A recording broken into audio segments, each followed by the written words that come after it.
Hey guys, VaulSC here. Hope that you're having a good week. One thing that we really like to do is we love to look at the results of Infinity tournaments. We like to check out the rankings, the outcomes, the results of ITS tournaments where you can see your friends or maybe people from around the world playing in their events, and you can see the names of the winners, first place, second place, third place, but you can also see the factions that they played. And we really, and I mean us collectively, we really enjoy looking at those results and analyzing them, getting into the data and finding facts and insights and things. And even more than that, we love coming to conclusions about the stuff we see from the meta, ITS tournaments, Infinity competitions, right? For example, we look at a tournament and go, okay, wow, Johnny came first at the tournament, but Johnny did that with faction XYZ. And we all suspected that faction XYZ is an overpowered faction. They're a little bit too strong, a little bit stronger than we think they should be. So it's no wonder that Johnny managed to win the tournament with that faction because, you know, he was crutching. He was using that faction to get there. But another thing that we also like to do sometimes when we see a tournament result is we go, aha! Johnny came first with that faction XYZ, which is an off-meta faction. Off-meta meaning not very powerful, or people think that that faction can't do very well, but Johnny won with it anyway.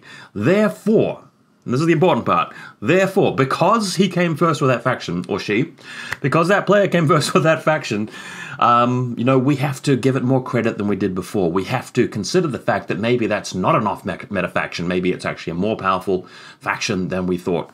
Guys, we just love coming to conclusions like the examples that I've just given. And in this video, the only thing I'm really going to be talking about is the fact that there is a right way to look at tournament results and ITS data, and there's a wrong way to do it as well. And the only thing I'm really going to be going over is the distinction between those two things. That's just all this video is about, is explaining the way that we look at the results and how we interpret the meta and how we come to those conclusions. And I want to give you some opinions about that. Before we dive into the details, you guys knew that I was going to say this. Table Game Fun Times is a Infinity show that I've been working on lately. We've done a couple of episodes. As of this video I'm recording right now, there's going to be another episode coming out next week, episode number 3. Check out some of the stop motion animations I've been doing. They just keep getting better and better and better. Just have a look at the link I'm going to put up here for the most recent episode. But hopefully July 20th, unless there's any delays, we're going to do a new one, and it's going to be an absolute ball buster. Please check out that series. It just means so much to me, all right? So just had to get that out of the way. I'm always, you know, you can't talk to VaulSC without, you know, for 5 minutes without mentioning it. Table Game Fun Times is just my big thing this year. Okay, so back to ITS tournaments, Infinity tournaments, and looking at the results. So the thing that I really want to sort of get across to people and really explain, if I can, is that the results that we see from Infinity tournaments and, you know, the rankings and the placements of first, second, third and that, it's about players, not so much factions. It's people that win the tournaments, not the factions that are winning the tournaments, right? Okay, so if you look through a lot of data, not just the tournament that was last weekend, but 10 tournaments, it's actually very hard to see any pattern or consistency in which factions do well and which ones don't. But you do see a lot of consistency in which players keep winning and which ones don't keep winning. If you look at any part of the world where they play a lot of Infinity, for example, Germany, Australia, France, Poland, West Coast, United States, in fact, a lot of other places in the United States, there's a lot of Infinity being played. And if you focused on one of those regions and look back through like 10 tournaments or whatever, you can see there are a lot of regular players who keep showing up to them. And there are some players who seem to consistently do well, and that's because they're good at the game. Infinity does actually involve skill. It is actually, you know, a lot about player decisions. Even though there's luck, and even though there's perhaps faction imbalances, it's the people who keep winning and keep winning and keep winning. And we see that online with TTS as well. It seems to be like the same 10 people who consistently show up in the top 10 placings. Not, you know, in terms of 1 to 10, but those 10, there's roughly a dozen people who, you know, you usually see them do better than not, right? But for some reason, it's not always the same faction that keeps winning again and again. So is that because the game's perfectly balanced and, you know, anybody can win with any faction? Let's answer that question maybe later in the video.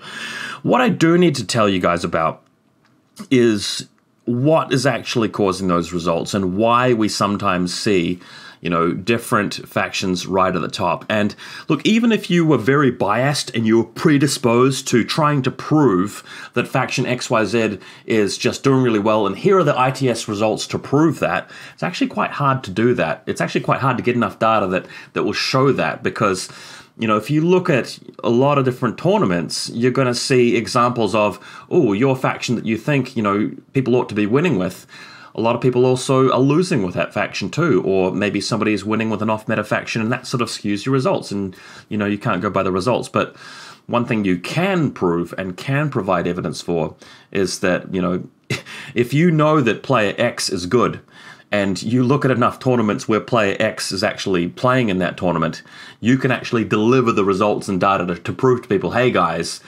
here's the data that actually shows that player X is good, and that's something you can achieve, right? So what's going on? So why are we seeing all these different factions of the 40 odd factions you can play, all strewn across the data? And there's a pretty straightforward explanation for that, and it's a bit easier to understand if you are a real Infinity player that actually goes to events and plays Infinity yourself. It's kind of hard to understand this if you're just an armchair observer on the sidelines, but let me try and spell it out to you. People who are really good at Infinity don't always play the faction that they themselves think is the best one.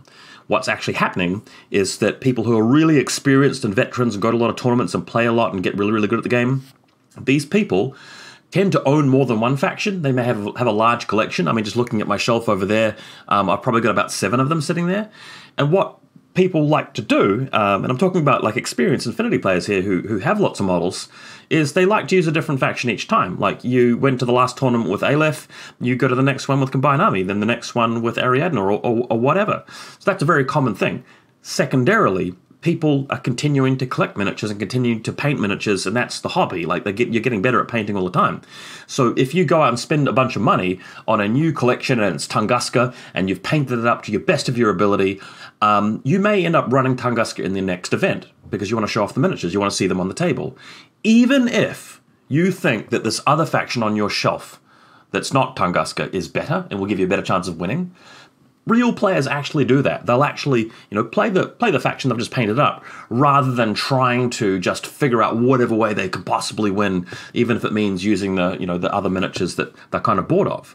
All right, so you need to sort of understand that. The next thing is that sometimes people who are really good at Infinity like to specifically run a faction to an event because it's off-meta. People love the idea of proving to their friends or whoever on the internet that actually this faction can win, and I'm a good player, so I'm going to try and win with it. Or maybe it's underrepresented. Nobody plays Tohar or whatever it is in my meta. I've got 20 people that play Infinity in my town, and nobody uses that faction, so I'm going to be the person who represents that rather than like the third Nomad player in the field. Some people are really motivated by that. That actually really does drive some people to make the faction choice, really based on that. And then on top of all of that, you have some people who are actually motivated not to play a faction that they think is the most powerful one, just purely because of the stigma associated with, being the guy that crutches on the overpowered stuff, right? Even I feel that sometimes. Sometimes I don't. Sometimes I do. My favorite faction at the moment is quite a controversial one. I love playing Combined Army. Like, they're my #1 favorite faction in the game, but I don't play them at all now. I don't even look at Army Builder. I don't play them at all now, because if I'm playing against somebody who's a bit weaker than me, it's just a stomp. Like, I'll just completely crush them. And if I'm playing somebody who's competent and who has the skill to beat me, and there's plenty of people who are, I feel like I might be seen as only winning because of them. Like, that's sort of how I feel sometimes. I probably shouldn't feel that way, but I can't deny it. That's actually how I feel sometimes. And going to a tournament, that's one reason not to play them. And I know that some other people in the Infinity, community feel that way. Not everybody, but some people, that is a real motivator. So if you go back through that little list of reasons I just gave you, having lots of factions and being bored and want to play one you haven't played in a while, or collecting a new faction, painting the miniatures and wanting to run that at your tournament, or wanting to prove that, there's an off-meta faction that can do better than people thought, or trying to avoid a really powerful faction because of it. What's happening is you still have the really good, competent people showing up to events and winning them, but it may be with a different faction each time, right? Don't get me wrong, there's still some loyalists. There are some good players who only own one faction and that's the only thing they play. And there are also some people who really do just want to win, and they'll just play the faction they think is best just because it is the best. You have some people like that. That I don't even know if that's a majority of people, right? And we're talking about this group of people who are good enough to win Infinity tournaments. There are some people in the community who just lack the skill, like they lack the motivation and the ability to do really well at the game. But there is a group of people who, from that group, we're going to see winners. People, ranking 1, 2, and 3 at events. And for the reasons I just gave you, it could be with a variety of different factions. And once you understand that, once you get that, then it makes sense why, looking at the top 1, 2, 3 of a recent tournament, it's not really so much about the factions people used. As much as we love to commentate and love to look at that and go, aha, Faction X won the tournament, not faction like player X won the tournament. You're more likely to say, oh, a combined army player or a nomad player or whatever it won. A Faction X player won the tournament as opposed to Johnny Smith won the tournament, which is probably more what we should be talking about. We should be going, well, that player obviously needed to have some good luck and needed to take a reasonable faction, but above all, they needed to play well. They needed to actually get through that whole weekend, not making many mistakes, and that's the more important part of it. So even though we start to see a lot of articles on forums, social media discords and stuff like that, where people are just really just going into a lot of detail about like the actual perceived game balance, and the game balance is an issue, but the perception there is that it's all about the faction the person was playing, and in reality, I mean, if you actually were at a tournament, if you were playing at the top tables, you're starting to get into the heads of people who are actually playing, and you're talking to them, having a beer on the Saturday night. You're going to understand the meta a lot better when you're actually, speaking to, the people who are actually in there and understanding that, a lot of decisions go into winning games and winning tournaments overall. Okay. So I hope that you understood that, because I think it's a really good point, really important point. Another thing I have to bring up here is that Infinity, although it's a very skillful game, and I've just proven the point that skill matters when you're looking at results, luck is a big factor in Infinity as well. We all know it, and I don't really think you can deny that. When you look at the results of a tournament, if we're just talking about one weekend's worth of results, there is a lot of luck factored into who gets placed where. I must say, though, there's not a lot of luck in the long term when we're looking at dozens of tournaments. If you look at 10 tournaments, and Johnny is in the top 10 or top 20 of these tournaments pretty much every single time, that's not really indicative of him being lucky. That's just indicative of him being really good, right? But when we look at individual tournaments, it's one thing to go, okay, Faction XYZ came second, and I wasn't expecting that. But when you go and talk to the guy who came second and actually have a conversation with that human being, it's not that uncommon for that person to turn around and say, well, I had a really tough game in the 4th round, and it came down to this one dice roll where, it was basically a 50-50 coin flip as to whether that guy, passed his armor save and kept his forward observer on that objective, and he did pass it. So, that swung the game, but it could have swung the other way. And when you speak to Infinity players who play in high-stakes games and big tournaments, they will tell you stories like that all the time.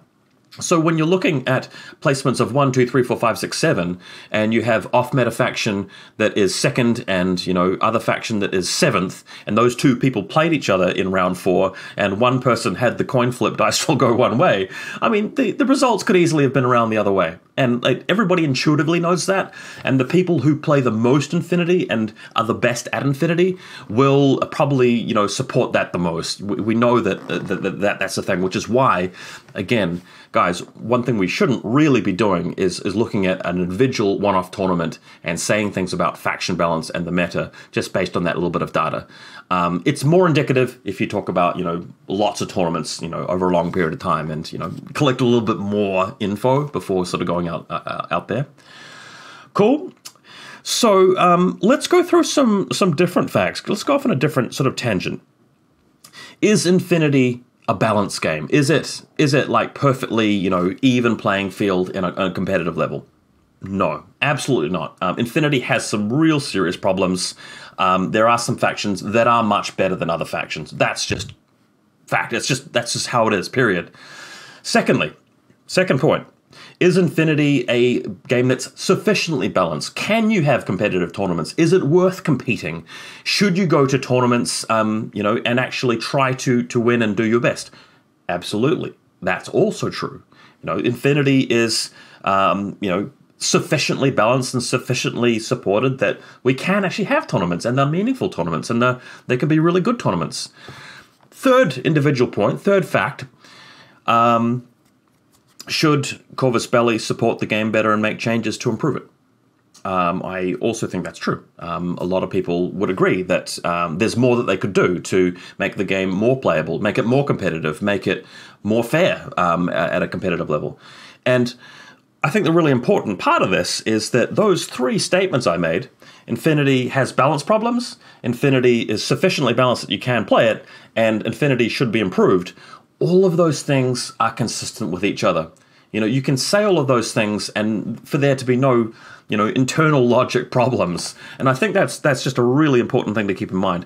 I know I've made this analogy before, but if you have a vehicle, your car that you drive to work with has a crack in the windscreen and the brake pads are wearing out and the tires need more air in them, okay?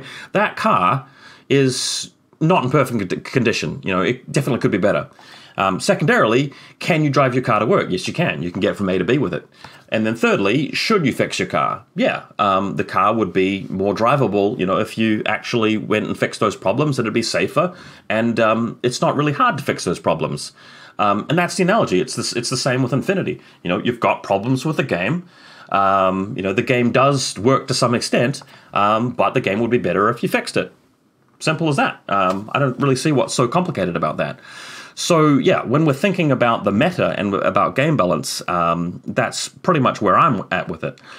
Now, I did talk about the wrong way to look at ITS results and ITS tournaments. So I've basically been saying in this video to people, look, I don't think you should, look at one tournament and try to say faction X is overpowered or underpowered as a result of the data.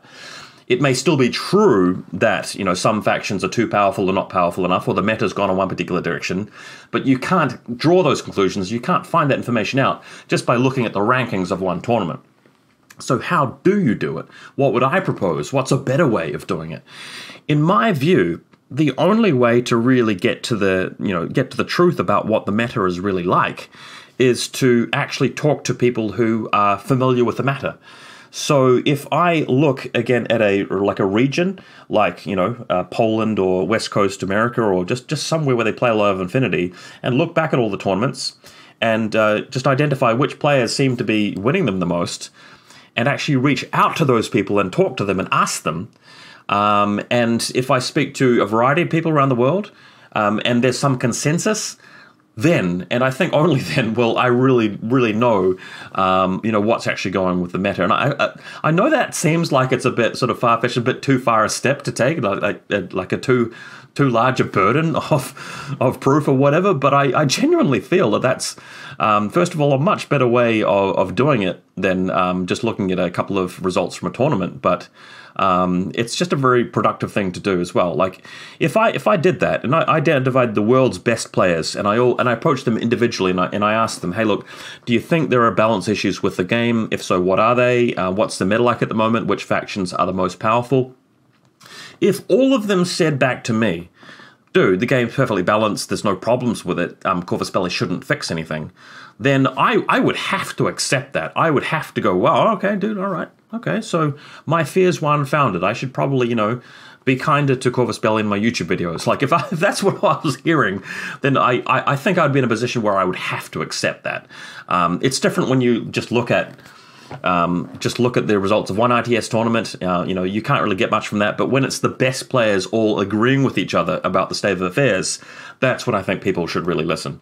On the other hand, if you speak to those people and there's some disagreement, but there's also some agreement, like let's say 7 out of 10 people say that Nomads are S tier and they are in the top 3 of the game, Villain Nomads. Let's say that 7 out of 10 of them say that. But some of them are saying, they've got a bad matchup against Ariadna and, I don't really think they're at the top there. But you still got 7 out of 10 people agreeing. And, you're interviewing not just people on the street, You're not interviewing like armchair Infinity players, people who are just noobs going into the forums or to the main Discord or Facebook or whatever and just spewing out the feeling they get from their first intro game of Code 1. You know, if you're actually speaking to people who are familiar with the meta from a variety of different metas, from a variety of different sort of backgrounds, and there's agreement and consensus, I think we've got there. I think that's sort of when we know, you know, where the problems are, right? What I hear from a lot of people when I talk to them is that, you know, the game actually is very playable. It is reasonably well balanced, but, you know, I've got to be real. I do hear a lot of people sort of, you know, with the same kinds of gripes. People do agree that that the problems are coming from the same factions. All right, and it's, again, we have to separate that from tournament results. One thing that I know, this is sort of like my pet peeve by now, and the one thing that I've really struggled with over the years is where I hear somebody say, look, faction XYZ, there's no problem with it, because if there was a problem, we'd see that faction winning all of the tournaments, right? Whenever I hear people say that stuff, it just drives me insane. And it's because of the reasons that I mentioned before, all right? So people may have a miniature collection with that faction in it, and they know it's the most powerful faction, but they've painted this other group of miniatures up, so they're going to use that, right? Or maybe they just want to prove that this other faction is better than people think, so they come along and play it. Or maybe they're just too embarrassed to play the most powerful faction, right?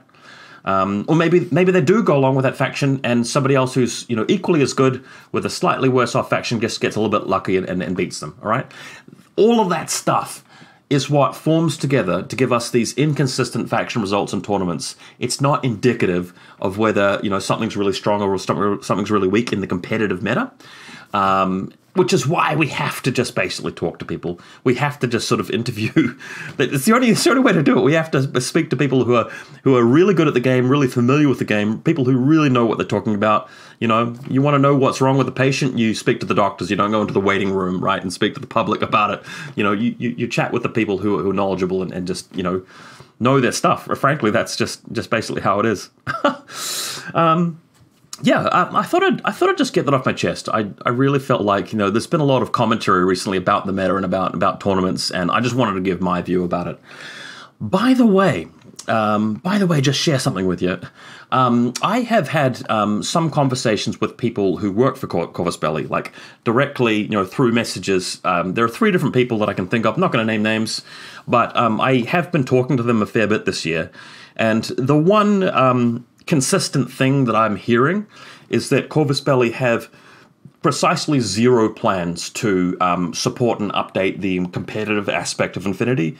They have no intention to come in and go, okay, this profile's a bit too strong, let's tone it down, or this profile, people don't seem to be taking that, let's give that a bump.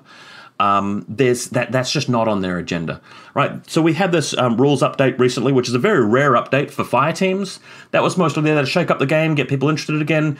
They, I believe, increased the profile of Jazz and Billy by like a point, and they nerfed Andromeda slightly, but there's a lot of other profiles they didn't address. And my message to you today is that they don't plan to, they don't have any intention of supporting and update the game from, you know, for the competitive players, the people who go to a lot of ITS tournaments. It's just not on the cards. What they are interested in doing is getting Tag Raid ready, you know, for selling. They are interested in Kickstarters. They're interested in getting Warcrow up and running and making that a success. Like, that is their focus. They are a company that sell miniatures, and when they think about, you know, what they need to be doing, they're looking at not so much people who spent thousands of dollars on Infinity a couple of years back. They're looking at, well, who would likely give us money in the next year? Like, that's their focus. And, you know, I can't blame them for that. I mean, they're a business. Like, that's what they do. That's where they come from. They're not bad people. I love dealing with them. In all respects, they're a good company, but we just need to be careful about our expectations, like manage our expectations when we're thinking about, I've identified a little problem with Infinity, and going to tournaments, it's kind of annoying to face against this army list. I really hope Corvus Belli's balance team does something about that. Just not really going to happen. So, yeah, just manage your expectations. Normally I'd say something like, hey guys, the one thing you should take away from this video is X. But I feel like this video's not really been about that. This video is about accepting that, you know, we're living in a complicated world. There's a lot of detail out there, and maybe we shouldn't always be condensing things and summarizing things and trying to pick out one detail we like out of a large data set. So next time there's an ITS event and, one faction has come first, congrats to the person that won the tournament. It's not necessarily about the faction that they happen to play. There's a lot of stuff. There's a lot of factors that are going into that little ranking that you're seeing people post on Facebook or wherever. Just, bear that at all times. And Table Game Fun Times, next episode coming next week, so please check it out. It's going to be so cool.